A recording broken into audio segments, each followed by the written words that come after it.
Hi, I'm Cinderella Hayes. My son is Albert. He's also known as the Little King.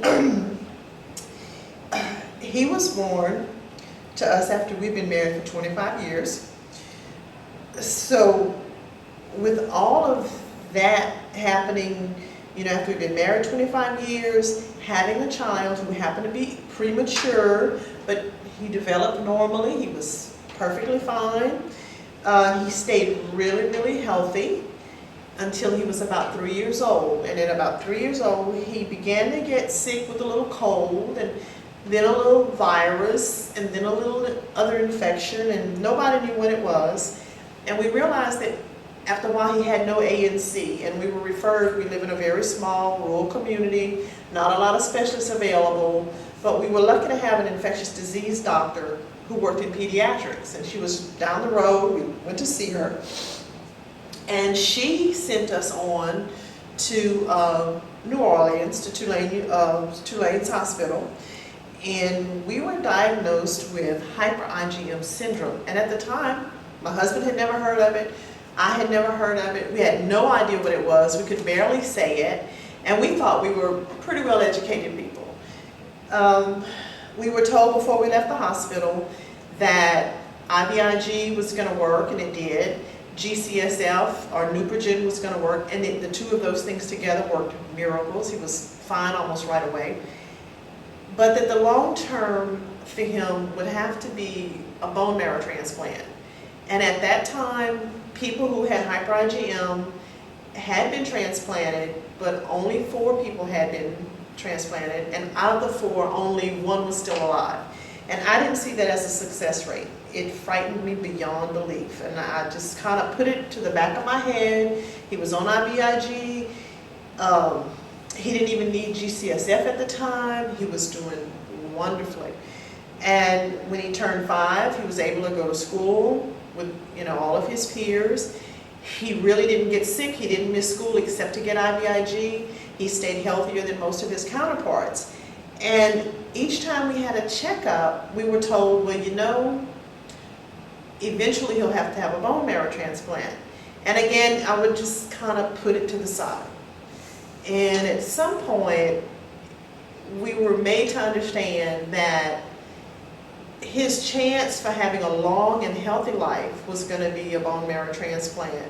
And we conferred with some other specialists in immunology, and they told us, to really seriously look at doing a transplant, do our own research, look it up, find out what it was about, and make that decision. Well, that was a pretty scary time for us. And we thought about it, we read about it, we checked out statistics, we checked out hospitals and clinics, and we found out that Cincinnati Children's was one of the best places in the States to do that. Of course, we're from Southwest Louisiana, and the thought of going to an out-of-state hospital was a little bit scary. And of course, taking what appeared to be a perfectly healthy child into a situation that could be less than something we wanted him to go through. But in the long term, we decided, yes, he would have a bone marrow transplant, and yes, we would do it in Cincinnati, Ohio. Of course, the furthest I had been at the time was maybe Atlanta, and it's going with Southwest Louisiana, definitely different culture, but, and taking him away from his friends and his family. But we decided to do the transplant in Cincinnati. We did it in 07, and the whole premise was, if we do the transplant, he'll be better, he won't have hyper-IgM anymore, he won't need IVIG anymore, or GCSF anymore, all the other stuff. And he did, in fact, go through the transplant. He no longer has hyper-IgM. He now has CVID. So he still needs IVIG. But the upside to that is he's no longer what was considered to be a ticking time bomb.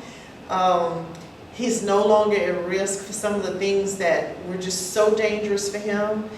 He did have some trouble during the transplant process, but in the long run, he's come out healthier. His system is coming back very slowly, but each piece that comes back into place is working like it should be working. So we're very, very happy. We are being followed now by Texas Children's Hospital in Houston. We couldn't ask for better. We had even though it was some bad times in Cincinnati, but we had good care and we made good friends, and we love that area, and we've been just as happy in Texas. And of course, for those who have met our son, they don't believe that he's sick. They don't believe that he was ever sick. He doesn't look sick. He's a typical 12-year-old boy who just enjoys going to school. He enjoys being outside, and he can do that now because he did go through his transplant. So what looked like something that we couldn't overcome was something that we could do, and there were problems we could solve with with the help of good medical people, good friends, good family, and good support. So if you're in the situation, you find yourself with a diagnosis you don't understand, talk to somebody, join a group, make friends with people who have the same illness that you or your child has, because that makes all the difference. You get more information sometimes from a casual conversation with somebody who has gone through the exact same thing you're going through than you might from a doctor or a nurse, just because you're not going to know the question to ask. So, like I said, just keep the head up, keep moving, keep going, it'll be okay.